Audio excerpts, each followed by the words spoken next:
जब युद्ध में रावण की हार होने लगी तब उसने अपनी अंतिम चाल चली। उसने 1000 ऐसे राक्षस रणभूमि में भेजे जिन्हें वरदान मिला था। न उन्हें काल छू सकता था, न मृत्यु उनका कुछ बिगाड़ सकती थी। यह देखकर वानर सेना में चिंता फैल गई। तभी हनुमान जी आगे आए और बोले, प्रभु केवल आज्ञा दीजिए, मैं अकेला ही रणभूमि में जाकर रावण की इस अमर सेना का सामना करूंगा। प्रभु राम ने कहा, हनुमान वे सभी अमर हैं, उनका अंत संभव नहीं। हनुमान जी ने विनम्र स्वर में उत्तर दिया, प्रभु अपने सेवक पर विश्वास रखिए, आपकी आज्ञा ही मेरा बल है। आज्ञा मिलते ही हनुमान जी अकेले रणभूमि में उतर पड़े। जब उन अमर राक्षसों ने हनुमान जी को अकेला देखा तो वे हंसने लगे और उसी क्षण भयानक युद्ध आरंभ हो गया। हनुमान जी एक एक करके राक्षसों को धरती पर गिराने लगे, लेकिन हर बार वे राक्षस फिर से उठ खड़े होते। तब राक्षस बोले, हनुमान हमें मारना असंभव है, हम अमर हैं। रणभूमि छोड़ दो और अपने स्वामी के पास लौट जाओ। हनुमान जी शांत स्वर में बोले, मैं जाऊंगा अवश्य, लेकिन अपनी इच्छा से, और यदि तुम में साहस है तो सारे मिलकर एक साथ हमला करो। यह सुनते ही सभी अमर राक्षसों ने एक साथ हनुमान जी पर आक्रमण कर दिया। तभी हनुमान जी ने अपनी पूंछ को विशाल रूप दिया और पल भर में सभी राक्षसों को उसमें लपेट लिया। फिर उन्होंने उन्हें पृथ्वी से उठाकर आकाश में इतनी दूर फेंक दिया कि वे वापस रणभूमि में कभी लौट ही नहीं पाए।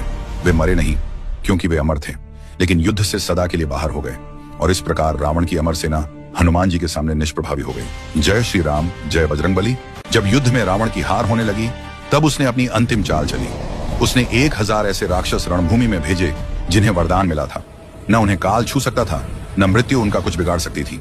यह देखकर वानर सेना में चिंता फैल गई। तभी हनुमान जी आगे आए और बोले, प्रभु केवल आज्ञा दीजिए, मैं अकेला ही रणभूमि में जाकर रावण की इस अमर सेना का सामना करूंगा। प्रभु राम ने कहा, हनुमान वे सभी अमर हैं, उनका अंत संभव नहीं। हनुमान जी ने विनम्र स्वर में उत्तर दिया, प्रभु अपने सेवक पर विश्वास रखिए, आपकी आज्ञा ही मेरा बल है। आज्ञा मिलते ही हनुमान जी अकेले रणभूमि में उतर पड़े। जब उन अमर राक्षसों ने हनुमान जी को अकेला देखा तो वे हंसने लगे और उसी क्षण भयानक युद्ध आरंभ हो गया। हनुमान जी एक एक करके राक्षसों को धरती पर गिराने लगे, लेकिन हर बार वे राक्षस फिर से उठ खड़े होते। तब राक्षस बोले, हनुमान हमें मारना असंभव है, हम अमर हैं। रणभूमि छोड़ दो और अपने स्वामी के पास लौट जाओ।